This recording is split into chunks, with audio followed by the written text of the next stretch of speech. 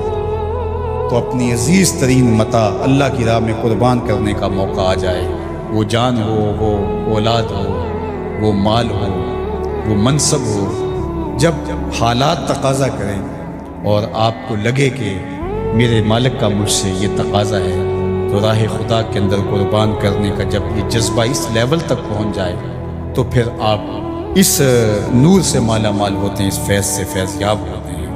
ہمارے لیے یہ واقعات اس لیے رکھے، ہم تو چھوٹے چھوٹے امتحانوں سے ڈر جاتے ہیں، ہمیں بڑے امتحان بھی دینے پڑے تو ہمارے بڑوں کی سیرت یہ ہے کہ ہم کشادہ دلی کے ساتھ، خوش دلی کے ساتھ ان امتحانوں سے گزریں، پھر ہمارے رب کی رحمتیں اور کرم نوازیاں ہمارے شامل حال ہوں۔